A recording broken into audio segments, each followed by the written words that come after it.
बिस्मिल्लाहिर्रहमानिर्रहीम, अस्सलाम वालेकुम। प्रोग्राम एक पाकिस्तान के साथ मैं हूं ज़ौक अहमद। नाज़रीन, ऑपरेशन एब्सोल्यूट रिजॉल्व ये उस अमरीकी फौजी हमले का नाम है जिसके जरिए अमरीकी फौज ने सिर्फ 3 घंटे में वेनेजुएला के सदर मादुरो के 12 साल इक़्तिदार का खात्मा कर दिया। यह कार्रवाई इतनी तेजी और शिद्दत से की गई कि मादुरो को बंकर में जाने का मौका भी ना मिल सका। इस ऑपरेशन की मीडिया के जरिए सामने आने वाली तफसीलात हैरानकुन हैं, जिसके मुताबिक हफ्ते को अमरीकी वक्त के मुताबिक सुबह 4:21 पर जब दुनिया अभी नींद में थी, उस वक्त अमरीका में ताकत के ऐवान जाग चुके थे। जब अमरीकी सदर डोनाल्ड ट्रंप ने ट्रूथ सोशल पर चंद सतरें लिखी तो आलमी सियासत का दर्जा हरारत यकायक बढ़ गया। ट्रंप का दावा था कि अमरीका ने एक जुर्रतमंदाना और फैसलाकुन मिशन में वेनेजुएला के सदर निकोलस मादुरो को उनकी अहलिया को गिरफ्तार कर लिया। 7 घंटे बाद एक तस्वीर ने इस दावे को हकीकत का रंग दे दिया।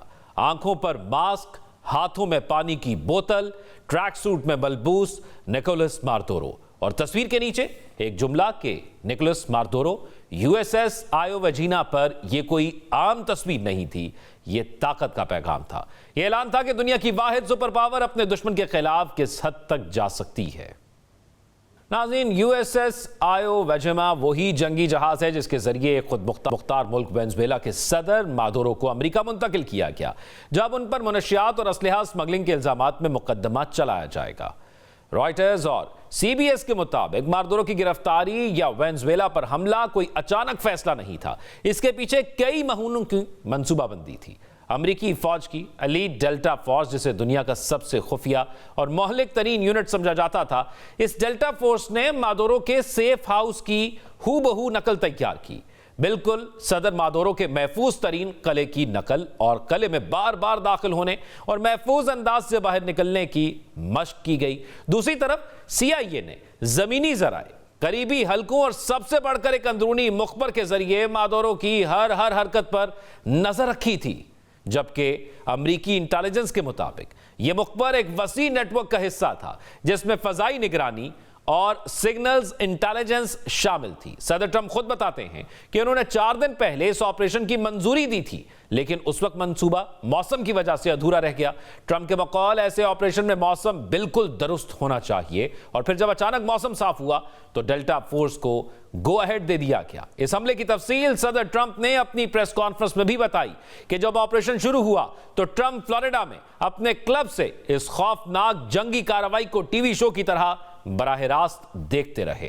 ट्रंप ने डेल्टा फोर्स की रफ्तार और शिद्दत को नाकाबिले यकीन करार दिया। यह तो ट्रंप के अल्फाज हैं, लेकिन नाजरीन, यह कोई टीवी का शो नहीं था, यह जीती जागती जंगी हकीकत थी। पेंटागन ने इस कार्रवाई से पहले कैरेबियन में गैर मामूली फौजी तैनाती की। एक त्यारा बरदार जहाज को तैनात किया गया। इसके अलावा 11 जंगी बहरी जहाज भी समुद्र में मौजूद रहे। दर्जनों F-35 तैयारे, एक 52B बमबार तैयारा और 15,000 से ज्यादा फौजी सब इस कार्रवाई का हिस्सा बने। कार्रवाई के आगाज में अमरीकी तैयारों ने क्रॉक्स और इसके इतराफ में इन अहदाफ को निशाना बनाया जो इस मिशन के लिए खतरा बन सकते थे। नाज़रीन, तफसीलात के मुताबिक वेनेजुएला के फजाई दिफाई निज़ाम, फौजी तंसीबात और मवासलाती मराकज़ को तबाह किया गया। धमाकों की आवाजों ने क्रॉक्स को हिला दिया। मकामी सहाफियों के मुताबिक लोगों को लगा कि घर जमीन बोस हो जाएंगे, और इसके साथ साथ फिर अमरीकी स्पेशल फोर्सेस और FBI एजेंट्स को मादुरो के सेफ हाउस में दाखिल किया गया। ट्रंप के मुताबिक यह घर नहीं, एक कला था। स्टील के दरवाजे बहुत मजबूत थे, लेकिन उन्हें सिर्फ 4 सेकंड, जी नाज़रीन सही सुना आपने, सिर्फ 4 सेकंड में तोड़ दिया गया। जबकि मादुरो ने बंकर में जाने की कोशिश की, लेकिन नाकाम रहा। घेरा इतना तेज था कि फरार का कोई रास्ता ना बचा। इस कार्रवाई में एक हेलीकॉप्टर को नुकसान पहुंचा, लेकिन वो परवाज के काबिल रहा और वापस पहुंच गया। और यूं 12 साल वेनेजुएला का सदर रहने वाला मादुरो अमरीकी तहवील में चला गया। इसके बाद एक और महाज खुल गया, सिफारतकारी का। सदर ट्रंप ने प्रेस कॉन्फ्रेंस में लातीनी अमेरिका के दूसरे ममालिक को भी बड़ी धमकी दे डाली। नाज़रीन, ट्रंप ने कोलंबिया के सदर को खबरदार किया कि कोलंबिया से मनशियात अमेरिका पहुंच रही हैं, इसलिए वो एहतियात करें। क्यूबा को भी वार्निंग दे दी। अब सवाल उठ रहे हैं कि क्या कोलंबिया के सदर का भी मादुरो जैसा हाल होगा, जिन्होंने अमरीकी कार्रवाई को लातीनी अमेरिका की खुद मुख्तारी पर हमला करार दिया, जबकि रूस, चीन, ईरान और बरतानिया ने खुलकर तशवीश का इजहार किया है। चीन ने तो मादुरो की फौरी रिहाई का मुतालबा भी किया है। यूरोपीय यूनियन ने कहा कि इस सारे मामले में सब्र व तहम्मुल से काम लेने की जरूरत है। आलमी कवानीन और अक़वाम मुत्तहिदा के चार्टर का एहतराम होना चाहिए। बरतानवी वजीर आजम केयर स्टारमर ने कहा कि तमाम हक़ाइक़ जानना जरूरी है और बरतानिया इस कार्रवाई में शामिल नहीं था। दुनिया के साथ साथ खुद अमेरिका के अंदर भी आवाजें उठ रही हैं। सोशल मीडिया पर डेमोक्रेटिक सेनेटर ब्रायन शॉर्टन्स ने लिखा कि वेनेजुएला में अमेरिका के ऐसे कौमी मफादात नहीं जो जंग का जवाब बन सकें। डेमोक्रेटिक सेनेटर्स ने रिपोर्ट तलब कर ली है। सेनेटर रॉबिन गॉलेगो का कहना है कि यह जंग गैर कानूनी है, शर्मनाक है और अमेरिका दुनिया के पुलिस वाले से दुनिया का बदमाश बनता जा रहा है। दूसरी तरफ वेनेजुएला की सुप्रीम कोर्ट ने निकोलस मादुरो की गिरफ्तारी के बाद नायब सदर डेल्सी रोड्रिगेज को अबूरी सदर मुकर्रर कर दिया है। सदर ट्रंप ने दावा किया था कि अब अमेरिका वेनेजुएला का निजाम चलाएगा, लेकिन फिलवक्त मुल्क का कंट्रोल मादुरो के इत्तेहादियों के पास है। ट्रंप ने यह भी इशारा दिया है कि वेनेजुएला की अबूरी सदर अमेरिका के साथ ताउन करेंगी। यह सच साबित होता है या नहीं, यह भी पता चलना बाकी है। ऑपोजिशन रहनुमा मारिया कोरिना भी अमेरिकी मंसूबे की हिमायत नहीं कर रही हैं। और अब नजरें अक़वाम मुत्तहिदा की सलामती कौंसिल के पीर के रोज हंगामी इजलास पर लगी हैं कि वहां क्या कार्रवाई होती है। इसी तमाम तर सूरत हाल पर नाज़रीन बात करेंगे। हमारे साथ डॉक्टर आदिल नजम साहब और शाजिया चीमा साहिबा मौजूद हैं, दोनों माहिर बैनुल अमूर के। डॉक्टर आदिल साहब, आपसे आगाज़ करूंगा। ये फरमाइएगा डॉक्टर साहब, एक तो ये सब कुछ हुआ, इतना अचानक हुआ, बहुत से सवालात खड़े हुए और अब तकरीबन 24 से 48 घंटे के दरमियान का ये वक्त है, ये सारा मामला हो चुका, लेकिन उन सवालात के जवाबात अभी तक नहीं आए और प्रेस कॉन्फ्रेंस के बाद भी डोनाल्ड ट्रंप के नहीं आए। माजी से बहुत ज़्यादा जोड़ा जा रहा है कि इराक के अंदर देखा रिजीम चेंज की गई कहा जाता है, फिर अफगानिस्तान की मिसाल दी जाती है और सब अब ये कहा जा रहा है कि वेनेजुएला में ये सब कुछ हुआ। तो क्या वो नताइज हासिल कर लिए गए और क्या ये माजी की तरह जिस तरह बाकी ममालिक का जिक्र और उसके साथ जोड़ा जाता है वैसा ही होगा या यहाँ पर कुछ मुख्तलिफ होगा? देखिए, बहुत शुक्रिया जी। हम इस्तेमाल कर रहे हैं लफ्ज़ रजीम चेंज क्योंकि अब हमें आदत पड़ गई रजीम चेंजों की, हमने इतनी देखी है। आई एम नॉट श्योर कि ये रजीम चेंज है। और मेरे कहने से मकसद ये है कि अभी तक तो जिस वक्त हम बात कर रहे हैं तो रजीम तो वही है। मादुरो साहब को किडनैप कर लिया गया है, उनको ले गए हैं वो अमेरिका और वहाँ उनकी वो ट्रायल करने का कह रहे हैं। लेकिन वेनेजुएला में बजाते खुद जो उनकी वाइस प्रेसिडेंट हैं उन्होंने इस वक्त पावर ले ली और इस वक्त कुछ मुबहिम सी बात है, कुछ समझ नहीं आ रहा कि वो अमेरिका की तरफ हैं या नहीं है। कि उनका बयान तो ये है कि जनाब मादुरो अभी भी हमारे सदर हैं और अमेरिका की वो मजम्मत भी कर रही हैं। दूसरी तरफ सदर ट्रंप साहब वो कह रहे हैं कि जनाब अब हम चलाएंगे मुल्क। अब इसका क्या मतलब है? और उन्होंने ये भी कह दिया कि जो अपोजिशन लीडर है वो नहीं होंगी, ना उन्होंने ये कहा कि हम कोई इलेक्शन सिलेक्शन कराएंगे। दूसरी तरफ ये भी वाजे है कि American forces on the ground थी, बूट्स ऑन द ग्राउंड थे, ये एक बड़ी बात होती है। ये भी क्लियर है कि जो कार्रवाई अमेरिका ने की उसमें जो वेनेजुएला की अपनी फौज है उसके कम से कम कुछ लोगों ने, अगर पूरी फौज ने नहीं, किसी ना किसी किस्म की मदद की। सारी बात के कहने का मतलब ये है कि रजीम इस वक्त इनफ्लक्स है। सो ना ये क्लियर है कि अमेरिका चाहता क्या है, डोनाल्ड ट्रंप चाहते क्या हैं, क्या उन्होंने पूरी प्लानिंग की है कि वेनेजुएला में क्या होगा और किस करवट ये ऊंट बैठेगा, ये सारी चीजें मुबहिम है। ऑन द अदर हैंड जो इंटरनेशनल रिलेशंस का मैसेज है वो बिल्कुल मुबहिम नहीं है और वो भी रजीम चेंज का नहीं है। इन अ वे मेरे ख्याल में टेक्निकली तो ये एक इन्वेजन है और एक किडनैपिंग। एक मुल्क ने दूसरे मुल्क में चाहे फौजें भेजी हो या बाकायदा जंग हो या ना हो, उसके जो हेड ऑफ स्टेट हैं उनको किडनैप करके अपने मुल्क ले आए हैं और ये ऐलान कर दिया कि जनाब अब ये मुल्क हम चलाएंगे। राइट? अमूमन हमने रजीम चेंज में ये देखा है कि नहीं जी, उसी मुल्क में जो लोगों की रजामंदी से या कोई रेफरेंडम से या कोई दूसरी ऑपोजिशन की पार्टी जो हमारे साथ ज़्यादा दोस्ती करेगी उसको ला के हम चलाएंगे। सो जो हम कुछ अरसे से, खुसूसन कुछ महीने से जब से ट्रंप साहब आए हैं, देख रहे हैं कि जो एक इस्टेब्लिश्ड वर्ल्ड ऑर्डर था, जो एक रूल ऑफ लॉ जैसा भी था, अच्छा था, बुरा था, टूटा फूटा था, लंगड़ा लूला था, जो भी था, जो उसको कम से कम एक मॉरल आर्गुमेंट्स के का लबादा पहनाते थे, वो अब उतर गया। और अब ये गेम है ऑफ रॉ पावर की, जिसमें ट्रंप साहब ने ऐलान किया कि मेरे पास कुव्वत है, इसलिए कानून को रखो साइड पे, मैं जाके वो करूंगा वेनेजुएला में जो मैं करना चाहता हूं। तो ये अच्छा, वो एक चीज अब डॉक्टर साहब यहाँ पर ये है कि आपको क्या लगता है कि बुनियादी इख्तलाफ उनके प्रेसिडेंट से था कि वो जो यूएस चाहता था वो नहीं मान रहे थे या उस तरह नहीं चल रहे थे, और बुनियादी इख्तलाफ आपको क्या लगता है कि ये ड्रग्स का इल्जाम था या चाइना के साथ या रशिया के साथ जो डील्स थी ऑयल की या वहां से वेपन्स खरीदने की, वो बुनियादी इख्तलाफ था? तो क्या सिर्फ प्रेसिडेंट को उठाने से और वहां से अगवा करने से वो सब कुछ अचीव हो गया होगा? मेरे ख्याल में इनमें ये सारी चीज़ें दुरुस्त हैं, लेकिन ये सारी चीज़ें बुनियादी नहीं है। देखिए, वेनेजुएला और अमेरिका का जो इख्तिलाफ है वो तो बड़े अरसे से चल रहा जी, है ना, ओबामा साहब ओबामा के दौर ज़माने से। से चल रहा है। और जो मोडेरो साहब से पहले सदर थे उनसे चल रहा है, क्योंकि वो एक बड़ी nationalist, petro nationalist, anti American, left wing regime है, जिसको बड़े अरसे से अमेरिका जो है हटाना चाह रहा है। और सच्ची बात ये है कि उस रजीम का अपना जो नारकोटिक्स के हवाले से हो, ह्यूमन राइट्स के हवाले से हो, जो रिकॉर्ड है उसमें दुनिया को बहुत सारी तशवीश है। तो एक तरफ तो वो है, दूसरा जो आके ट्रंप साहब ने शुरू में जो नारे लगाए थे उसमें वेनेजुएला एक था, कोलंबिया का भी था, उसमें मेक्सिको का भी था, कनाडा को कहते थे 50वां स्टेट बना दूंगा, ग्रीनलैंड को कहते हैं अभी भी कि जनाब वो हमारा कब्जा ही कर हिस्सा लूंगा। है, उसमें भी एक था। लेकिन हमने पिछले कई माह से खास एस्केलेशन देखी वेनेजुएला में, और मेरे ख्याल में उसके पीछे जो सबब है वो तेल है। और सिर्फ ये नहीं है कि तेल के रिजर्व्स हैं, याद रखिए कि वेनेजुएला का तेल अमेरिका के लिए बड़ा अहम है।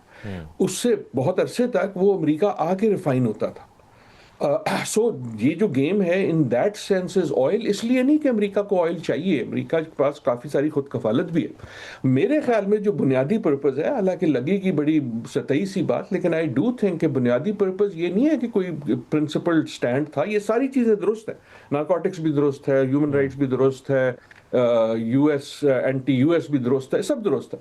लेकिन बुनियादी जो और तेल यकीनन दुरुस्त है। तेल इज द सेंट्रल, ट्रंप साहब की तकरीर में भी आपने देखा, उन्होंने कहा जी पहले तो तेल हमारा हो गया, दूसरा इसके पैसे जो है वो पे करेंगे इस मिशन के को, तीसरा ये कि हमारी कंपनियां चलाएंगी। लेकिन जो सबसे बुनियादी एक और है वो ये है कि जब एक नया चौधरी आता है तो उसको ये एस्टेब्लिश करना होता है कि मैं चौधरी हूँ।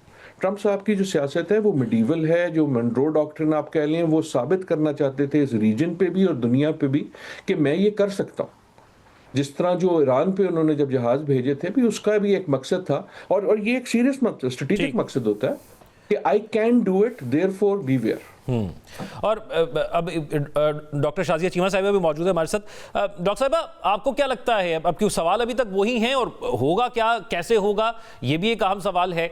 तो अब ये सारा जो सीन हो गया जिसमें वो प्रेसिडेंट को ले गए, सब कुछ हो गया, अब क्या होगा? क्या वो जो डील्स वगैरह वेनेजुएला की दीगर ममालिक के साथ थी, चाइना, रशिया, और उनकी करेंसीज में वो सब कुछ बेचना, इस सब पर अब क्या ये समझ लिया जाए कि यूएस का कंट्रोल आ गया, वेनेजुएला के तमाम ऑयल रिजर्व्स पर यूएस का कंट्रोल आ गया?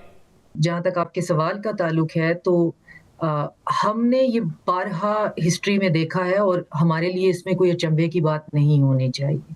हमने ये मुअम्मर कद्दाफी के साथ होते हुए देखा, हमने सद्दाम हुसैन के साथ, फिर रिसेंटली बशार अल-असद के साथ, और कुछ और ऐसी लिस्ट में नाम होंगे जो कि इतने लोगों को मालूम नहीं है। तो ये कोई पहली दफ़ा नहीं हुआ। इस दफ़ा थोड़ी-सी हैरानी इसके साथ ज़रूर इंक्लूडेड है, वो ये कि हम शायद ये समझ बैठे थे कि यूनिपोलर मूवमेंट ख़त्म हो गया है और इस मल्टीपोलैरिटी में जो नई अलायंसेस बन रही हैं, वो एक दूसरे को बचाएँगी भी सही, वो एक दूसरे के इंटरेस्ट भी सेफगार्ड करेंगी। वेनेजुएला की आप बात कर रहे हैं, आपने इन्वेस्टमेंट की बात की, उसके अंदर चाइनीज़ बहुत ज़्यादा इन्वेस्टमेंट थी। उसके अंदर चाइना ने उसको अपनी बेदो टेक्नोलॉजी प्रोवाइड की हुई थी, हुआवे का वहाँ पे सिस्टम जो है वो लगा हुआ था, रशिया के अपने इंटरेस्ट थे। लेकिन हमने ये देखा है कि ग्लोबल साउथ के किसी भी मुल्क के अंदर फ़िलहाल या तो पॉलिटिकल विल नहीं है या कैपेसिटी नहीं है, यूनिपोलर की जो इम्प्यूनिटी है उसके स्टैंडर्ड को पहुंचने की। तो अभी भी हम फिर उसी ओल्ड जो पोस्ट सेकंड वर्ल्ड वॉर जो हमारे पास एक ऑर्डर है जिसको मैं डिसऑर्डर कहती हूँ, हम उसी में जिंदा हैं।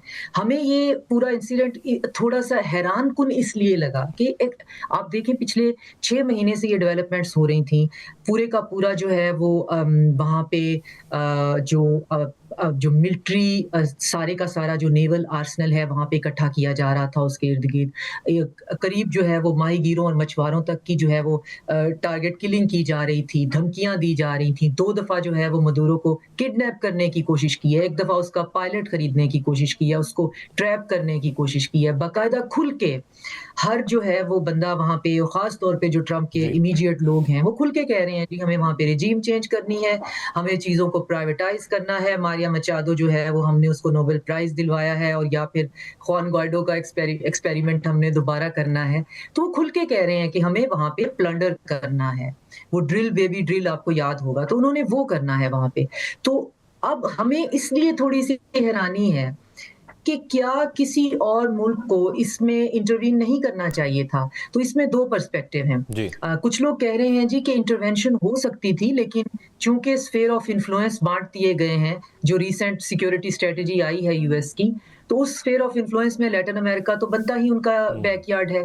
तो फिर उसके साथ बार्गेन हुई है, रशिया ने अपना स्फीयर ऑफ इन्फ्लुएंस बाँट लिया है और चाइना ने अपना। अगर इस बात को सच मान लिया जाए तो ऑप्टिक्स तो इसके भी ठीक नहीं है, मगर फिर अब देखना ये है कि क्या फिर वो अपना बैकयार्ड फलांग के हमारे सहन और हमारे दालानों में दोबारा तो नहीं कूद पड़ेंगी। तो फिर क्या ताइवान जो है वो आउट ऑफ टेबल हो गया? तो अभी इतनी फॉग है, इतना केओस है, इन्फॉर्मेशन जो है वो आपके पास टिटबिट्स में आ रही है, उसको प्रोसेस करना बहुत मुश्किल है। अभी सिर्फ एक चीज़ क्लियर है कि एक पूरी दुनिया के सामने एक डेमोक्रेटिकली इलेक्टेड प्रेसिडेंट को किडनैप कर लिया गया है अंडर द प्रीटेंस ऑफ कि ये ड्रग स्मगलर है। एक दूसरे मुल्क ने कर लिया है जो कि उसमें एक सवाल डॉक्टर साहब, एक सवाल ये भी है ना कि रेजिस्टेंस भी कोई नहीं हुई। मैं दोबारा आता हूं, लेकिन जो आपने जिक्र किया अभी सिक्योरिटी स्ट्रैटेजी के हवाले से, डॉक्टर आदिल, आप समझते हैं कि रशिया ने 6-7 दिसंबर के लगभग पिछले महीने जब ये रिवाइज किया गया तो उसको प्रेज भी किया रशिया की जानिब से यूएस के इस सिक्योरिटी स्ट्रैटेजी तमाम सूरत हाल को, तो आप समझते हैं कि अब जो तशवीश का इजहार भी रशिया कर रहा है, ये जो तमाम एपिसोड हुआ 1-2 दिन पहले, लेकिन ये सूट करता है रशिया को भी, और इसलिए ना कोई रशिया किरदार अदा करेगा ये इन सब के अंदर, ना कोई चाइना किरदार अदा करेगा, जो यूएस कर रहा है वो करता रहे। देखिए, पेशन गोई का ये वक्त है नहीं। कहने का मकसद ये है कि देखिए, मेरी नज़र में दुनिया जो है वो इस वक्त एक टर्मोइल में है। टर्मोइल में का मकसद ही ये होता है कि यू डू नॉट नो कि where it is going, and उसका मकसद ये होता है कि जो भी कवायद थे, जो भी असूल थे, जो भी बेसिस ऑफ एनालिसिस था, वो आउट ऑफ द विंडो हो गया। और ख़ुसूसन कल जो है वो तो बिल्कुल ही बसात जो है उसको एक नेकेड तरीके से दरहम बरहम कर दिया गया है। ना सिर्फ ये कि इंटरनेशनल लॉ की धज्जियाँ उड़ी हैं, लेकिन यूएस कॉन्स्टिट्यूशन की भी। कॉन्स्टिट्यूशन कहता है कि अमेरिकन सदर जो है वो मिलिट्री कार्रवाई से पहले इजाज़त लेगा कांग्रेस की। सो कहने का मकसद ये है कि हर मुल्क इस वक्त जो है, चाहे वो रूस हो, चाहे वो चीन हो, चाहे वो पाकिस्तान हो, चाहे वो कोई भी हो, वो इस वक्त समझने की कोशिश कर रहा है कि यार नया जो भी डायरेक्शन है उसमें मैं कहाँ हूँ, मेरे मफाद कहाँ हैं। I am of the view कि ना तो यूनिपोलर तो बहुत पहले ख़त्म हो चुका था, और जो अभी गुफ्तगू होती है कि जी बाइपोलर पे वापस जा रहा है, that does not make sense at all. और मल्टीपोलर तो कोई चीज़ ही नहीं होती मेरे ख्याल में। Historically we are back I think at 1914, जिसका मतलब है स्फीयर्स ऑफ इन्फ्लुएंस हैं। एक कशमकश चलती रहेगी बिटवीन मेजर पावर्स जो एक दूसरे को बैलेंस करेंगी। वेनेजुएला के हवाले से जो आपने सवाल पूछा है, मेरा ये ख्याल है कि वेनेजुएला ने, और ये हमें भी और पूरी दुनिया को ये सोचना चाहिए कि they don't have too many friends out there. चाहे वो रूस हो, यस वो चीन को थोड़ा सा तेल शेल बेचते हैं, लेकिन इस किस्म का जो तजब्जुब का जब आलम होता है उसमें आपके लिए कौन खड़ा होगा।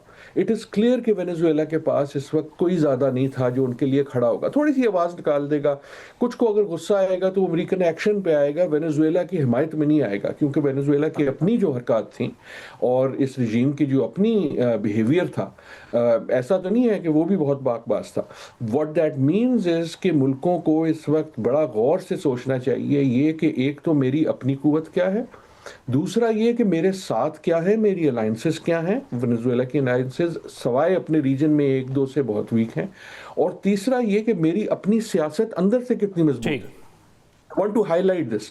जो कल कार्रवाई हुई है उसकी 2 चीज़ें हैं। एक, हमने अमेरिका की ब्लेटेंट नंगी पावर देखी, उसका तो हमें पहले भी पता था, लेकिन वो इसलिए भी हुआ कि जो टूट वेनेजुएला के अंदर थी, इलेक्शन हुई, उसको बहुत से वेनेजुएलन्स खुद गलत मानते हैं, वो गवर्नमेंट जो है वो स्ट्रांग है लेकिन उसकी सपोर्ट नहीं है, ह्यूमन राइट्स का रिकॉर्ड ख़राब है, ऑपोजिशन से झगड़े हैं, ये जो सारी इंटरनल वीकनेसेस थी उसकी वजह से ये कार्रवाई इतनी स्मूथली हुई, because the US could then break, जो एक कंट्री पहले से टूटी हुई है उसको इस्तेमाल किया जा सका। सो आई थिंक स्ट्रेटेजिक लेसन जो दुनिया ने लेने वो उसमें से एक ये भी इम्पॉर्टेंट है कि आपका इंटरनल इंटरनल यकजहती, इंटरनल स्ट्रेंथ जो होती है वो उतनी ही अहम होती है और कई बार ज़्यादा अहम होती है बनिस्बत या यानी लेकिन इन सब चीज़ों के बावजूद अगर किसी मुल्क के अंदर ऐसी सिचुएशन है डॉक्टर साहब, तो उसके बावजूद इंटरनेशनल लॉ मौजूद है जिसके तहत वो कर सकते हैं इस तरह नहीं आकर मौजूद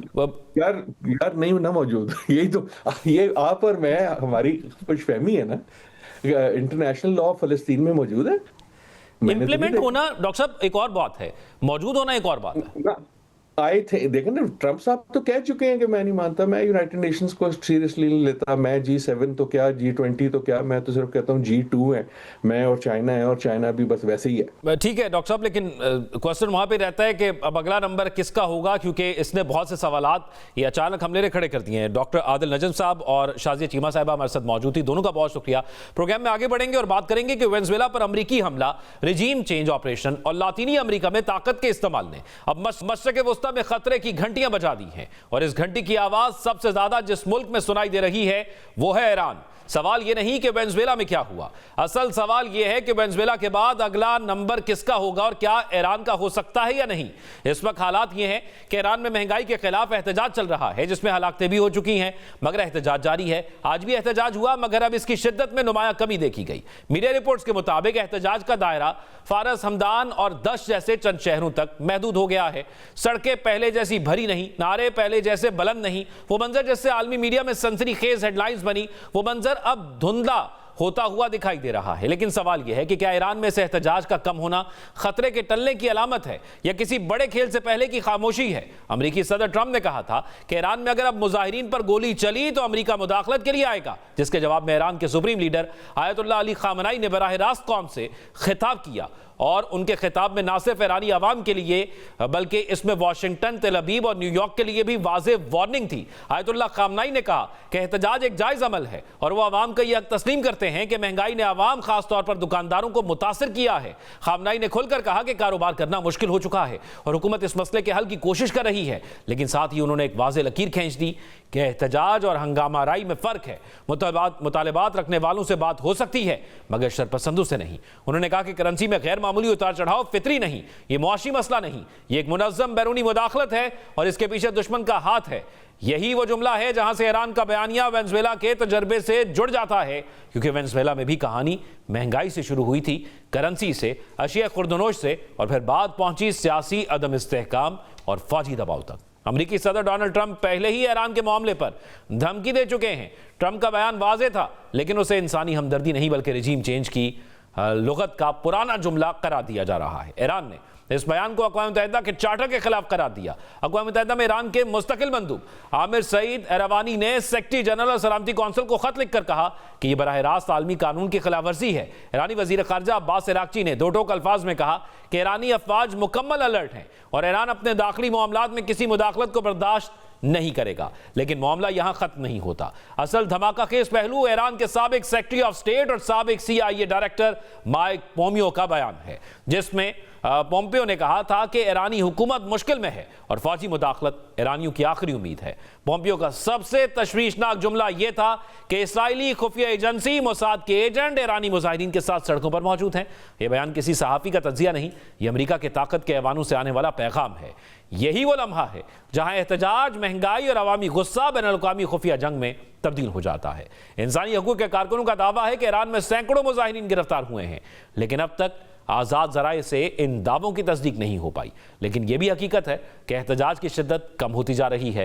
या तो हुकूमत के कंट्रोल की अलामत है या फिर इस बात का सबूत कि ईरानी आवाम को समझ आ गई है कि महंगाई के नाम पर उन्हें धोखे से इस्तेमाल किया जा रहा है। एक तीसरी सूरत यह भी हो सकती है कि असल मंसूबा सड़कों पर नहीं बल्कि पसे पर्दा तैयार हो रहा है, वेनेजुएला के ऑपरेशन की तरह। लेकिन दूसरी तरफ ईरान की तारीख हमें बताती है कि यह मुल्क दबाव में आकर नहीं झुकता। खामनाई ने अपने खिताब में वाज़ेह किया कि इस्लामी जमहूरिया ईरान दुश्मन के सामने नहीं झुकेगा। यह बात अपनी जगह, सवाल फिर भी बाकी है, क्या अमेरिका वेनेजुएला के मॉडल को ईरान में दोहरा सकता है? क्या इसराइल, मोसाद और वाशिंगटन मुआशी दबाव को फौजी कार्रवाई में बदलने की तैयारी कर चुके हैं, या फिर ईरान एहतजाज पर काबू पाकर एक बार फिर स्क्रिप्ट बदल देगा? अब इसी तमाम तो सूरत हाल पर बात करने के लिए तेहरान से ईरानी तज्जियाकार सैयद मीसम हमदानी साहब ने हमें ज्वाइन किया। बहुत शुक्रिया मीसम साहब आपके वक्त का। मीसम साहब, एक तो बताइएगा कि इस वक्त एहतजाज की क्या सूरत हाल है, क्योंकि इस एहतजाज के अंदर नौजवान भी मौजूद थे, कारोबारी तबका भी मौजूद था, अपनी दुकानों को बंद करके वो एहतजाज कर रहे थे। तो इस एहतजाज की शिद्दत अब कहां तक पहुंची और क्या सलूशन ईरान की हुकूमत की जानिब से निकाला गया इस एहतजाज के बाद? जी, बिस्मिल्लाहिर्रहमानिर्रहीम। आपका शुक्रिया, और आपको भी और देखने वालों को सबको सलाम भी पेश करते हैं। इंतहाई अहम मौजू है आज का, खुसूसन इन दिनों का, जिसकी तरफ आपने इशारा किया। मैं, अगर आप मुझे इजाज़त देंगे तो एक मुकदमे के साथ अपनी इस इंशाल्लाह गुफ्तगू में आगे बढ़ते हैं कि इंशाल्लाह देखने वालों को भी इससे फ़ायदा हो और असल सूरत हाल जो सिचुएशन है उसको समझने का मौका मिले। ईरान के अंदर आपको मालूम है कि बेसिकली 2-3 तरह के तफक्कुर, या आप कह लें कि 2-3 तरह के नज़रियात पाए जाते हैं। और जब से ईरान में इस्लामिक रेवोल्यूशन आया तो उसके बाद वो सबका सिस्टम जो है वो जब चेंज हुआ तो उसके बाद नई गवर्नमेंट, नया सेटअप सामने आया। इस सेटअप के अंदर भी मैं आपके लिए, नाज़रीन के लिए जो है वो बयान कर दूं कि ये नहीं है कि 100% सब जो है वो टॉप इनकलाबी हैं या टॉप जो है वो उन मसलन चीज़ों पर है कि जो जैसे इमाम खुमैनी ने जो इस इनकलाब को लीड कर रहे थे, उनके अंदर भी मुख्तलिफ कैटेगरीज हैं, लेकिन वो सब जो है इनकलाब के साथ है। एक तबका उसके अंदर ऐसा है जो इनकलाब के बाद इनकलाब से दूर हुआ और फिर उन्होंने एक जमात बनाई, साज़मान मुनाफिकीन, साज़मान मुजाहिदीन के नाम से, कि जो यहाँ पर मुनाफिकीन मुजाहिदीन जिनको कहा जाता है, वो फिर ईरान से बाहर चले गए और वहाँ पर बाकायदा उन्होंने आर्मी जो है अरेंज आर्मी बनाई और मुसल्ला ग्रोह बनाया। फिर उसको यूरोप की सरपरस्ती हासिल हुई, अमेरिका की सरपरस्ती हासिल हुई, और अब भी वो यूरोपियन कंट्रीज के अंदर मौजूद हैं, एग्जिस्ट करते हैं, उनकी मौजूदगी है। वो बाकायदा मुसल्ला ग्रुप है एक, कि जो ईरान की इस रजीम के खिलाफ आप कह लें, या इस हुकूमत या इस सिस्टम इनकलाब के खिलाफ मुसल्ला काम कर रहा है। बाकी उसके अलावा दाखिली तौर पर मुख्तलिफ पार्टीज हैं, मुख्तलिफ ग्रुप हैं, दसियों जो है यहाँ पर सियासी जमातें हैं, हर एक का अपना मोटो है, अपना नज़रिया है। इख्तलाफात भी हैं, इसमें कोई शक नहीं है, इख्तलाफात भी हैं। इन पार्टीज की दो तरह के हम कह लें कि अलायंस है, कि जो यहाँ पर मशहूर हैं, जो ईरान को स्टडी करते हैं उनको इससे इल्म है कि एक को जो है वो उसूल गरा कहते हैं और एक जो है उनको इस्लाह तलब। अच्छा मेहसन साहब, कथा कलामी की माजरत, लेकिन यहाँ पर बात यह है कि जो एहतजाज हुआ इसको तो रहबर आला ने भी तस्लीम किया, वहाँ के जो सैयद अली खामनाई साहब हैं उन्होंने भी, कि ताजरों को मुश्किलात थी और बिल्कुल जायज़ मुश्किलात थी, और वहाँ पर जो महंगाई की सूरत हाल थी, लोड शेडिंग की सूरत हाल थी, दीगर मामलात थे, उसके बाद से लोग सड़कों पर निकले। तो इसके हल के लिए हुकूमत के पास प्रपोजल क्या है? क्या प्रपोजल उन लोगों को दिया जा रहा है? जी, मैं इसी तरफ आना चाह रहा था। सिर्फ मैंने अर्ज किया कि मैं थोड़ी सी अपनी बात समझाने के लिए, चूंकि एक नया मौजू है, टॉपिक है लोगों की। अब देखें कि जो मौजूदा कंडीशन जो है, ये तकरीबन गुज़िश्ता एक हफ्ता कह लें या एक हफ्ते के लगभग ये सूरत हाल जो है वो पैदा हुई। तो ये जब कहाँ से शुरू हुई? ये शुरू यहाँ से हुई कि ईरान के अंदर डॉलर की जो प्राइस है वो शूट कर गई, बहुत ऊपर तक जो है वो चली गई।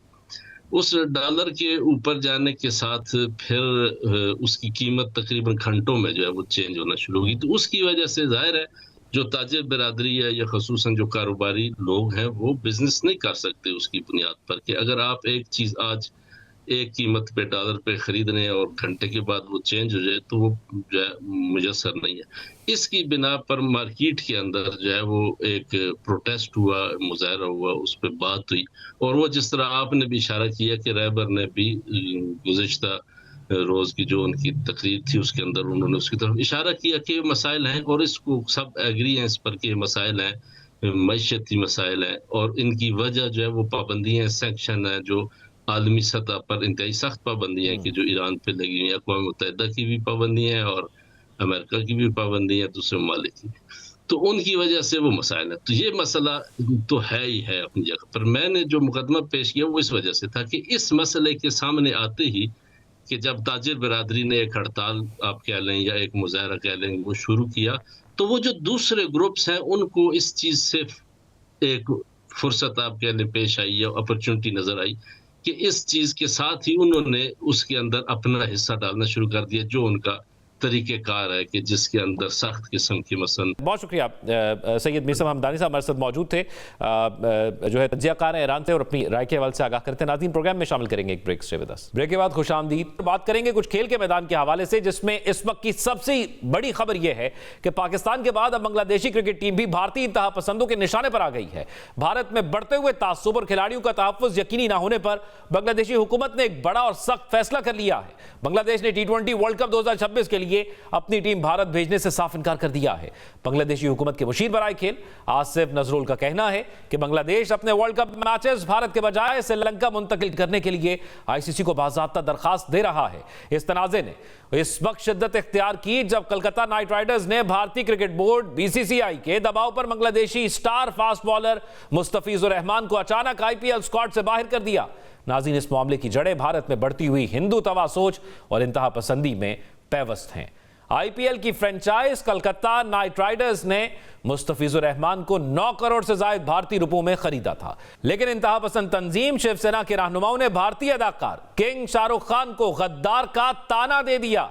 जबकि शिवसेना के तर्जुमान आनंद दुबे ने कहा कि पाकिस्तानी और बांग्लादेशी खिलाड़ियों पर पाबंदी होनी चाहिए और हमारे हिंदू भाइयों और बहनों के खिलाफ नफरत फैलाते हैं। इंतहा पसंद हिंदू तवा तंजीम शिवसेना ने IPL में बांग्लादेशी क्रिकेटर्स की शिरकत की सख्त मुखालिफत का ऐलान किया है। शिवसेना के रहनुमा नीरज सेठी ने एक बयान में कहा कि बांग्लादेश के खिलाड़ियों को भारत में खेलने की इजाजत नहीं दी जाएगी, जबकि उन्होंने धमकी आमेज लहजे में कहा कि अगर भारत के खिलाफ रवैया बरकरार रखा तो बांग्लादेश के मजीद मैचेस पर पाबंदी लगाने पर भी गौर किया जा सकता है। बीजेपी रहनुमा संगीत सोम ने भी शाहरुख खान को तनकीद का निशाना बनाते हुए कहा कि वो ऐसे खिलाड़ी को अपनी टीम में शामिल कर रहे हैं जिसका मुल्क इंडिया के खिलाफ काम कर रहा है। यह भी कहा कि शाहरुख खान जो कुछ भी हैं इंडिया की वजह से हैं, ऐसे गद्दार कभी कामयाब नहीं होंगे। हिंदुओं के रूहानी पेशवा देव करंदन ठाकुर कहते हैं कि बांग्लादेश में हिंदुओं के खिलाफ मजालिम के बावजूद शाहरुख खान जैसे गद्दार वहां के खिलाड़ियों पर सरमायाकारी करते रहते हैं। किसी भी कीमत पर मुस्तफिजुर रहमान को यहां खेलने की इजाजत नहीं दी जाएगी। उन्होंने धमकी दी कि मुस्तफिज को एयरपोर्ट से भी बाहर निकलने की इजाजत नहीं दी जाएगी। बांग्लादेशी हुकूमत का मौक़िफ़ बड़ा वाज़ेह है। उनका कहना है कि अगर एक इंटरनेशनल स्टार खिलाड़ी मुस्तफिजुर रहमान जिसका बाकायदा मुआहिदा है वो भारत में महफूज नहीं है तो पूरी कौमी टीम वहां कैसे खेल सकती है। अगर हम T20 वर्ल्ड कप में बांग्लादेश के शेड्यूल पर नजर डालें तो सूरत हाल कुछ यूं है कि बांग्लादेश का पहला मैच 7 फरवरी को वेस्ट इंडीज, दूसरा मैच 9 फरवरी को इटली, तीसरा मैच 14 फरवरी को इंग्लैंड और चौथा मैच 17 फरवरी को नेपाल के खिलाफ शेड्यूल है। इब्तदाई 3 मैचेस कलकत्ता जबकि चौथा मैच मुंबई में खेला जाना था। भारतीय क्रिकेट बोर्ड के जराये के मुताबिक सिर्फ एक माह बाकी रह जाने के बाद मैचेस का मकाम तब्दील करना तकरीबन नामुमकिन है। उन्होंने कहा कि किसी की ख्वाहिश पर मैचेस नहीं बदल सकते, यह अमली तौर पर बहुत मुश्किल है। दोनों मालिक के दरमियान हालिया सियासी तनाव उस वक्त बढ़ा जब बांग्लादेश में तौहीन मजहब के इल्जाम पर एक हिंदू शख्स के कत्ल के बाद भारत की वजारत खारजा ने सख्त रद्द-ए-अमल दिया और दिल्ली में बांग्लादेशी हाई कमीशन पर हमले की कोशिश की गई। बांग्लादेश के अबूरी रहनुमा डॉक्टर मोहम्मद यूनस ने तशद्दुद की मजम्मत तो की, लेकिन भारत में इस मामले को बुनियाद बनाकर क्रिकेटर्स के खिलाफ नफरत अंगेज मुहिम शुरू कर दी गई। याद रहे कि यह वही रवैया है जो भारत ने पाकिस्तान के खिलाफ भी अपनाया था। पाकिस्तान को भी एशिया कप अंडर 19 के फाइनल में भारतीय खिलाड़ियों के मुतसबाना और गैर अखलाकी रवैये का सामना करना पड़ा। चेयरमैन PCB मोहसिन नकवी ने कहा था कि फाइनल मैच के दौरान भारतीय खिलाड़ी मुसलसल पाकिस्तानी टीम को इश्तियाल दिलाते रहे जो खेल के असूल और स्पोर्ट्समैन स्पिरिट के मुनाफी है। वाज़ेह है कि भारत ने गुज़िश्ता चैंपियंस ट्रॉफी में पाकिस्तान आने से इनकार कर दिया था, जबकि जिसके बाद दोनों ममालिक के मैचेस न्यूट्रल वेन्यू पर कराने का मुआहिदा हुआ था कि पाकिस्तान इस तयशुदा मुआहिदे के तहत अपने वर्ल्ड कप मैचेस श्रीलंका में खेलेगा। इससे पहले पाकिस्तानी खिलाड़ियों पर भी इस हवाले से इंडियन प्रीमियर लीग में गैर एलानिया पाबंदी है। क्या भारत खेल के मैदान को सियासी और मजहबी इंतहा पसंदी की भेंट चढ़ाकर आलमी क्रिकेट को तन्हाई की तरफ धकेल रहा है? ICC कब तक भारतीय बोर्ड के माली असर रसूख के सामने खामोश तमाशाई बना रहेगा, जबकि एक के बाद एक टीम अपनी हिफाजत के हवाले से सवाल उठा रही है? और सबसे अहम बात, क्या अब वक्त नहीं कि आलमी क्रिकेट काउंसिल भारत को इस तमाम तर सूरत हाल के हवाले से ऐसा मेगा इवेंट्स की मेजबानी से रोक दे जहां गैर मुल्की खिलाड़ियों को हिरासा किया जाता हो? क्या 2026 का वर्ल्ड कप तारीख का सबसे मुतनाज़ इवेंट बन सकता है? ये तमाम सवालात और इससे जुड़े मजीद सवाल जानेंगे। हमारे साथ प्रोग्राम में मौजूद हैं भारतीय सहाफ़ी चंद्रशेखर और पाकिस्तान से स्पोर्ट्स एनालिस्ट डॉक्टर नुमान नियाज़ साहब। दोनों मेहमानों का बहुत शुक्रिया। डॉक्टर नुमान नियाज़ साहब, हमने माजी के अंदर देखा कि आईपीएल को लेकर पाकिस्तानी प्लेयर्स पर एक गैर एलानिया पाबंदी लगाई गई, कोड ऑफ कंडक्ट में उनके कहीं भी मौजूद नहीं था। अब बांग्लादेश के खिलाड़ियों पर भी पाबंदी लगाई जा रही है। आप क्या देख रहे हैं कि भारत चाह क्या रहा है इस खेल से, और क्यों जो है वो खासतौर पर अपने हमसाए ममालिक के साथ अपने ताल्लुकात को बॉर्डर की सतह पर खराब किया हुआ है, क्रिकेट की सतह पर भी खराब कर रहा है? देखिए, इसमें 2-3 चीजें हैं। बड़ा अच्छा सवाल पूछा आपने। सबसे पहले तो एक तो इंडिया जो है वो अपने आप को एक टाइम तक तो खामखा इंटाइटल्ड समझता रहा, और उनका एग्जैजरेटेड पेट्रियोटिज्म वो शो करते हैं, और जिसको जो शायद हकीकत पे भी मबनी नहीं होता। सेकेंडली, आपको ये चीज़ भी जहन में रखनी है कि जो आईसीसी है वो एक लेजिस्लेटिव बॉडी है, फीफा की तरह गवर्निंग बॉडी नहीं है। उसमें ये जो फुल मेंबर्स हैं इनका एक फुल वोट होता है। तो यू जस्ट कांट से कि जी अपना उनका मूड बना इंडिया का और उन्होंने प्रधानी दिखानी शुरू कर दी।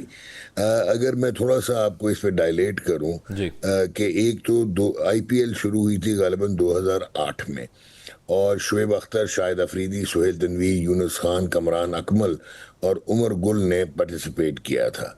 लेकिन फिर ये टेंशन्स हुई और 2009 से पहले विदाउट एनी, वो जो कहते हैं ना आईपीएल के मैनिफेस्टो में या उनका कॉन्स्टिट्यूशन हो, बगैर किसी रूल के उन्होंने इनको तंबीह भी नहीं की बल्कि मना कर दिया और कॉन्ट्रैक्ट्स कैंसिल कर दिए। और 2008 के बाद कोई पाकिस्तानी प्लेयर जो है वो आज तक नहीं खेला। देयर इज़ वन एक्सेप्शन जो कि 2012, 13 और 2015 में Azhar Mahmood as British national. तो यहाँ पे आपकी हिपोक्रेसी नज़र आती है। वो ड्यूल नेशनल है बेसिकली, वो पाकिस्तानी भी पासपोर्ट है उनके पास, वो खेले। तो ये बिल्कुल शो हुआ कि उन्होंने पॉलिटिक्स को इंटीग्रेट करने की कोशिश की क्रिकेट में, पॉलिटिक्स में।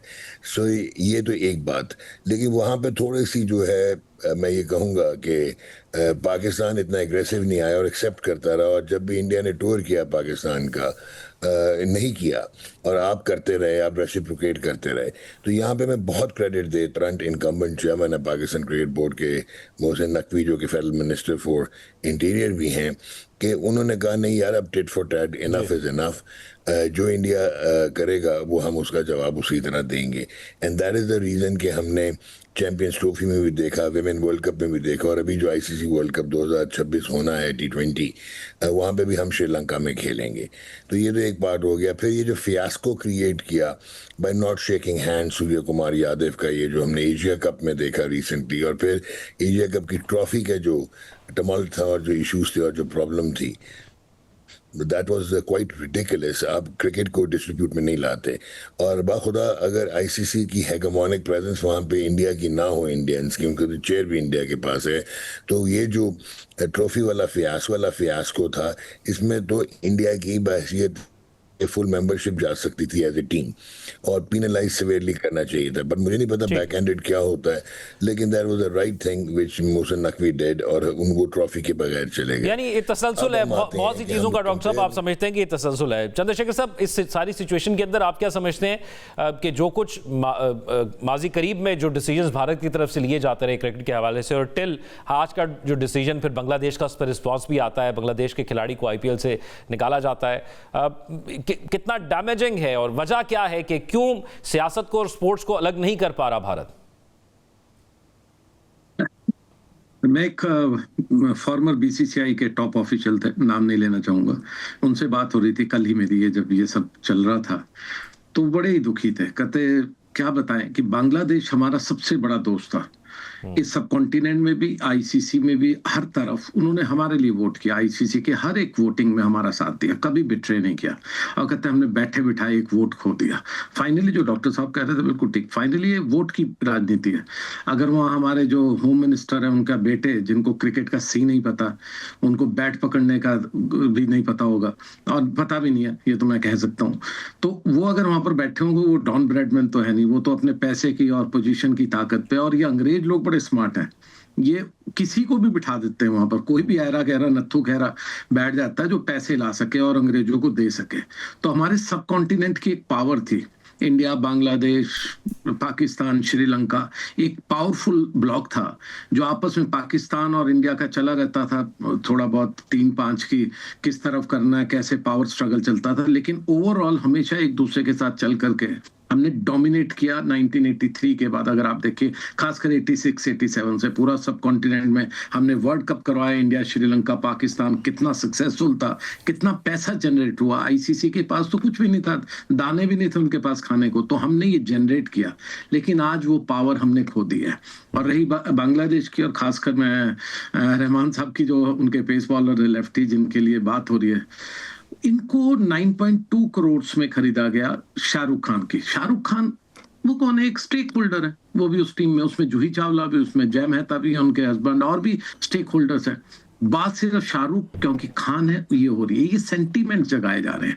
ये जो कहते हैं नफरती चिंटू हमारी कंट्री में, अनफॉर्चुनेटली मैं तो बार बार यही कहता हूं कि हम पहले मुसलमान तालिबानों की बात करते थे, उनके बारे में बात करते थे कि कितना खराब है, क्या सिस्टम है। आज हमें हिंदू तालिबान बनाने की तरफ ले जा रहे हैं। क्यों ले जा रहे हो? आपने दुश्मन पालना शुरू कर दिया। मैं यही चीज डॉक्टर नुमान साहब की तरफ लेके जाऊंगा, लेकिन डॉक्टर नुमान साहब, आप अगर बांग्लादेश, और टेक्निकली ये समझने की कोशिश करते हैं क्योंकि नाज़रीन भी जानना चाहेंगे कि अगर बांग्लादेश ने ये कह दिया कि हम इंडिया में नहीं खेलेंगे, तो डॉक्टर साहब अगर बांग्लादेश ये कह रहा है कि नहीं खेलेंगे सिक्योरिटी कंसर्न के पेश नज़र, तो आईसीसी के पास क्या इख्तियारात हैं? क्या मैचेस अब उसको कहीं ना कहीं किसी और वेन्यू पर या श्रीलंका के अंदर जैसे कहा जा रहा है ट्रांसफर किया जा सकता है? देखिए, इसमें दो चीजें हैं। एक तो पहले तो उन्होंने ख्याल इजहार किया था ना कल तक, बट आज तो उन्होंने कंफर्म कर दिया कि we are not going to send our team to India. अब वो चाहे सिक्योरिटी रीजंस बनाते हैं, जो भी बनाते हैं, लेकिन आईसीसी जो है वो ऑब्वियसली जितने मर्जी हेगेमोनिक प्रेजेंस हो, लेकिन उनके आईसीसी के कोड्स हैं और उन कोड्स के मुताबिक जो है उनको वो फैसला करना पड़ेगा। मैंने आपको पहले ही हाईलाइट कर दिया कि आईपीएल एक जो है वो लोकल यानी डोमेस्टिक इंडिया का जो है वो एक इवेंट है, और आईसीसी के इवेंट में ऐसी कोई चीज़ हुई नहीं। बांग्लादेश कितना इम्पैक्ट क्रिएट करता है, क्योंकि पाकिस्तान का एक और चीज़ है जो बहुत सारे लोग मिस कर जाते हैं। हम ऑन फील्ड कंपटीशन शायद देखते हैं, और जहाँ पे हम देखते हैं कि इंडिया हम पे भारी है क्रिकेट में, मैचेस में जिस तरह वो जीतते हैं और सक्सेस, अभी 3 हम हारे उनसे T20 में भी, तो वो असेसमेंट्स कर रहे होते हैं कि क्रिकेट टीम्स का मवाजना कर रहे होते हैं। लेकिन ये सारी ब्रॉडकास्ट इंडस्ट्री जो है, और ये सारा जो राइट्स हैं, और ये सारा जो इन्फ्लक्स ऑफ मनी है जिसमें इंडिया भी धंधनाता फिरता है, वो पाकिस्तान और इंडिया के मैचेस से ही जनरेट किया जाता है। और यही रीज़न है, देख लें आप कि जो भी इंटरनेशनल आईसीसी का टूर्नामेंट होता है वहाँ पे इंडिया पाकिस्तान को एक ग्रुप में रख दिया जाता है ताकि मिनिमम 1 या 2 मैचेस मिलें। और अगर इंडिया और पाकिस्तान के मैचेस नहीं होंगे तो ब्रॉडकास्टर्स को भी एक्सेप्टेबल नहीं होता, क्योंकि अब ये बिलियंस के राइट्स जो हैं अब ये बिलियंस में चले गए, बिलियंस ऑफ डॉलर्स। और आप एक और चीज़ भी नोट करो कि अभी जो इंडिया के टेरिटरी राइट्स है आईसीसी के नेक्स्ट सेशन के, वो $3.1 बिलियन के थे, लेकिन हाथ उठा दिए थे जियो स्टार जैसे स्ट्रॉन्ग ब्रॉडकास्टर ने। ये जो अंबानी ग्रुप का है, अपना आपके रिलायंस का, जो मुंबई इंडियंस भी ओन करते हैं, उनका जियो स्टार है, उन्होंने कहा जी हम ये राइट्स फोरफीट करेंगे, हमारे लिए अफोर्डेबल नहीं है। तो फिर इनफैक्ट डॉक्टर साहब मैं आपको एक और चीज बड़ी इंपॉर्टेंट बताऊं, make it workable for Jio star. India की टेरिटरी के जो राइट्स थे आईसीसी के नेक्स्ट पल्स के, नेक्स्ट साइकिल के, तो इंडिया पाकिस्तान एक एसेंशियल कॉग है जी, और इसके बगैर कम से कम क्रिकेटिंग इंडस्ट्री चल नहीं सकती। तो पाकिस्तान का भी, मैं तो यहाँ तक कहता हूँ, तो हमेशा राशिद लतीफ़ फॉर्मर पाकिस्तान कैप्टन को भी यही कहते हैं कि हमें ये नहीं सोचना कि हमने वेन्यू कौन सा चूज करना है, हमने ये सोचना है कि हमने रेवेन्यू कैसे अपना बढ़ाना है। यानी वो तो हमें नजर आता भी है कि वो है ही रेवेन्यू की गेम, और उससे इसीलिए वो आपने बिल्कुल दुरुस्त कहा। लेकिन अब चंद्रशेखर साहब, आप एक तो कुछ ऐड करना चाह रहे थे, वो भी कीजिएगा, और फिर इकोनॉमिकल नुकसान भी है इस चीज का, और दूसरा फिर पूरी दुनिया के अंदर एक इमेज जो स्पोर्ट्समैन का होता है वो भी डैमेज होता है, जो कि हाथ ना मिलाकर भी किया गया पाकिस्तान के साथ, पाकिस्तान आकर ना खेलकर भी किया गया कि इनकार कर दिया गया पाकिस्तान नहीं आएंगे, और फिर इवेंचुअली पाकिस्तान ने भी डिसाइड किया कि कहीं बाहर खेलेंगे और श्रीलंका का वेन्यू डिसाइड हुआ। बिल्कुल, देखिए जो डॉक्टर साहब कह रहे थे उसमें ऐड ये करना चाहता हूँ कि जियो स्टार ने हाथ उठाए हैं। इनफैक्ट मेरी किसी एक बहुत ही सीनियर जो मेरे पुराने जर्नलिस्ट हैं फ्रेंड, उनसे बात हो रही थी, कहते जो पैसा रिकवर होता है वो इंडिया पाकिस्तान में तो हम ब्रेक इवन कर जाते हैं मैचेस में, हम जितने करोड़ भी बीसीसीआई को पर मैच दे रहे हैं, लेकिन बाकी की कंट्री, चाहे वो ऑस्ट्रेलिया हो, चाहे इंग्लैंड हो, चाहे कोई भी कंट्री हो, हम उसको रिकवर नहीं कर पाते। तो जब हम करोड़ों रुपए का, कई मिलियन बिलियन डॉलर्स के हम जो कर्ज में हैं और जो हम ब्रेक इवन नहीं कर पा रहे, उसका मेन रीजन है कि अगर पाकिस्तान के बीच में पहले जो हुआ करता था कि एक सीरीज पाकिस्तान की घुसा दीजिए, तो वो जो कहते थे कि ब्रेक इवन करने में हेल्प कर देती थी। और बीसीसीआई के राइट्स लेना एक पनौती हो गई है यहाँ पर। इंडिया में अब ये मानते हैं जो कंपनी इनके साथ जाती है वो बर्बाद हो जाती है। और ये सक्सेसिव डीएलएफओ, अब आजकल अब टाटा आ गए, ये सब लोगों के साथ ये प्रॉब्लम हो रही है कि वो कंपनियों को नुकसान बहुत ज्यादा उठाना पड़ता है। और एक और चीज जो मैं इंपॉर्टेंट चीज जो बात कर रहा था कि ये जो बात पिछली कम रह गई थी कि शाहरुख खान ने उठाया और 9 करोड़ तक जो बोली लगा रहे थे वो धोनी की टीम लगा रही थी। मैं धोनी की इसलिए कहता हूँ, वही करता धरता है उस चेन्नई सुपर किंग्स के। अगर उन्होंने उठा लिया तब फिर ये कहां से ये इतनी जो ट्रोलिंग और ये जितने राइट विंगर्स हमारे पीछे पड़ गए शाहरुख के, तब तो वो धोनी को तो कुछ नहीं बोल पाते। तो ये जो एक डबल स्टैंडर्ड्स बन गए हैं, ये सब कुछ डबल स्टैंडर्ड्स इंडिया के अंदर भी नुकसान पहुंचा रहे हैं और क्रिकेट फैंस के लिए भी नुकसान पहुंचा रहे हैं। अब मैं यही कह रहा हूं, हम एज ए जर्नलिस्ट जो मुझे लगता है हम दो चीजों को नुकसान कर रहे हैं। एक तो जय शाह की नौकरी को, क्योंकि फाइनली वही वोटिंग पैटर्न और पैसे, और ऐसा तो है नहीं कि आप सिर्फ इंडिया और ऑस्ट्रेलिया ही खेलते रहेंगे हमेशा। ये क्रिकेट को नुकसान कर रहे हैं। हो सकता है उनकी नौकरी वहां से जाए, अगले इलेक्शन में उनको ना पूरे वोट्स मिले। और दूसरा जो हमारा विजन था, जो प्रधानमंत्री जो हमारे प्राइम मिनिस्टर हैं नरेंद्र मोदी की, 2036 में 2036 में हमें ओलंपिक्स करना है। कहाँ? गुजरात में, उनके होम स्टेट में। आप ओलंपिक्स करोगे, मुसलमानों को आने नहीं दोगे, क्रिश्चियंस के अगेंस्ट अब वायलेंस चलती है आपके, जब वो चर्च में बैठते हैं तो बाहर उनके लोग ही क्रिश्चियंस को वायलेंस का लॉन्गर एस्पेक्ट के अंदर बहुत बड़ा डैमेज है। कैसे अपोज करोगे? मैं डॉक्टर साहब से भी आप जानना चाहूंगा और फिर आपसे भी एक चीज जानता हूं, लेकिन डॉक्टर साहब पॉइंट्स डिवाइड हो जाएंगे क्या? इट्स सिंपल, अगर आईसीसी वो नहीं करता, और खबरें यही आ रही हैं कि आईसीसी शायद इस चीज को जो है इस चीज से इनकार कर रहा है, और वो कंसर्न्स जो हैं जो बांग्लादेश दिखा रहा है वो एक्सेप्टेबल नहीं हो रहे, तो फिर क्या ऐसा ही होगा कि अगर बांग्लादेश नहीं आता तो फिर पॉइंट्स दूसरी टीम को मिल जाएंगे? क्या सिचुएशन बनेगी, ये क्रिकेट फैंस जरूर जानना चाहेंगे। मैंने अभी वही बात की कि पाकिस्तान की स्टैंडिंग बन जाती है because of the economic impact which they create. जो रिवेलरी है वो अभी तक ब्रॉडकास्टर्स पे और प्रोडक्शन हाउसेस पे वो करती है, लेकिन बांग्लादेश का शायद इतनी स्टैंडिंग ना हो, तो ये ज़रूरी नहीं है कि आईसीसी कंसीड करे to actually make a precedence कि वो जो बांग्लादेश ने कहा और उनके भी सारे मैचेस श्रीलंका में हो जाएं।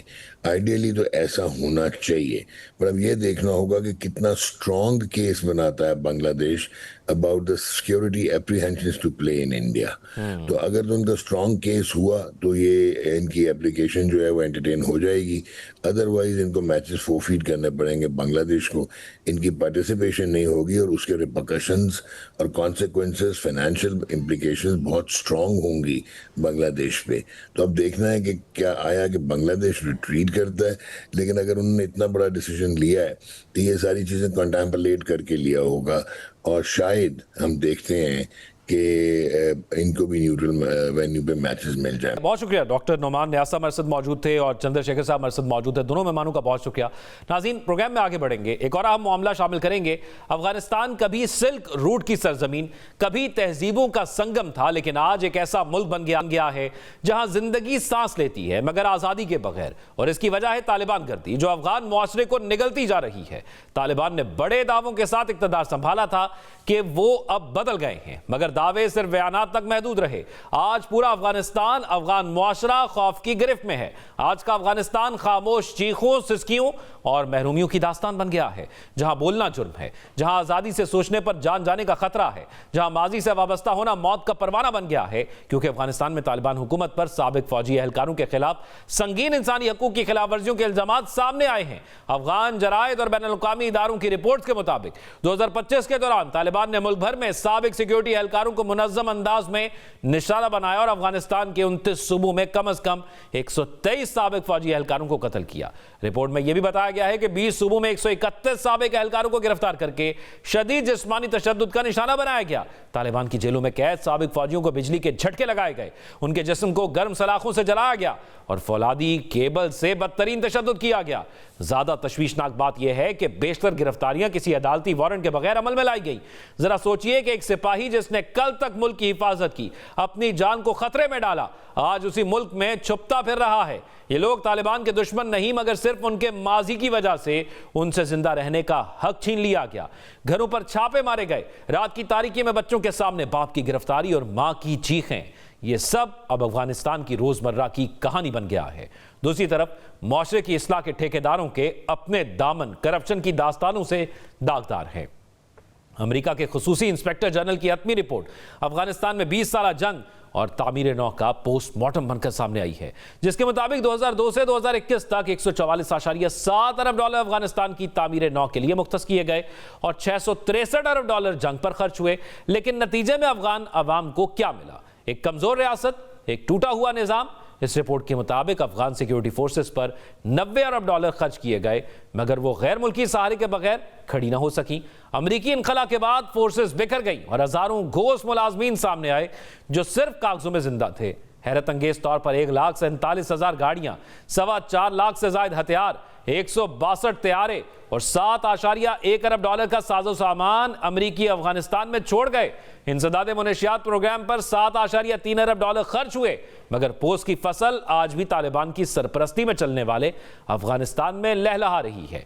खुद तालिबान हुकूमत को 4 साल में 3.83 अरब डॉलर इमदाद दी गई। सिर्फ मार्च में 2025 की एक समाही में तालिबान को 120 मिलियन डॉलर फराहम किए गए, जबकि आलमी डोनर्स ने अमरीकी इनखला के बाद 8.1 अरब डॉलर अक़वाम मुत्तहिदा के तहत चलने वाले मंसूबों के लिए दिए। अफगान रिकंस्ट्रक्शन ट्रस्ट फंड के तहत 1.5 अरब डॉलर के 6 मंसूबे फाल रहे। तालिबान हुकूमत इमदाद पर टैक्स और लेवीज भी वसूल करती रही, मगर अफगानिस्तान की तामीर नौ फिर ना हो सकी, जिसकी वजह सिर्फ और सिर्फ अफगान हुकूमत की करप्शन को करा दिया गया है। इसका जवाब तालिबान को देना है कि इतनी ज्यादा इमदादी रकूम के बावजूद आज अफगानिस्तान दर्द की तस्वीर क्यों बना है। तालिबान के अफगानिस्तान में साबिक फौजी एहलकार महफूज नहीं, तो तालिबान रजीम ने दीन के नाम पर खवातीन की जिंदगी भी जहन्नुम बना रखी है। यह इस्लाम नहीं बल्कि दीन इस्लाम की बदनामी है। अक़वाम मुत्तहिदा के मुताबिक 2025 अफगान खवातीन के लिए उम्मीद नहीं, आज़ाब का साल साबित हुआ। खुद अफगान मीडिया की रिपोर्ट्स बताती हैं कि खवातीन पर तालीम बंद, मुलाजमत खत्म और अवामी जिंदगी ममनू करार दे दी गई है। अफगानिस्तान में डॉक्टर पहले ही कम हैं, ऊपर से खवातीन के मर्द डॉक्टर से इलाज पर पाबंदी है। खवातीन को अक़वाम मुत्तहिदा की एजेंसियों में काम से रोक दिया गया है, जिससे इंसानी इमदाद तक रुक गई। ये सिर्फ खवातीन पर बदियां नहीं, ये एक नस्ल की सांसें रोकने की कोशिश है। और यूएनडीपी के मुताबिक 75% अफगान आबादी बुनियादी जरूरियात से महरूम है, लेकिन फिर तालिबान पाकिस्तान से कशीदगी खत्म करने पर तैयार नहीं। पाकिस्तान के साथ सरहदी कशीदगी और तिजारत की बंदिश से मईशत को मजीद तोड़ दिया। रोजगार रुका हुआ है, अशियाए खुर्दनोश महंगी हो रही हैं और भूख ने दरवाजे खटखटाने शुरू कर दिए हैं, लेकिन तालिबान के कान पर जू नहीं रेंग रही। ऐसे में सवाल यह है कि क्या तालिबान का यह निज़ाम अफगानिस्तान को जिंदा रख सकता है? क्या दुनिया इसका नोटिस लेगी या फिर अफगानिस्तान एक खामोश कब्रिस्तान बनता रहेगा? नाज़रीन, आज के प्रोग्राम से अपना ख्याल रखिएगा। अल्लाह हाफ़िज़।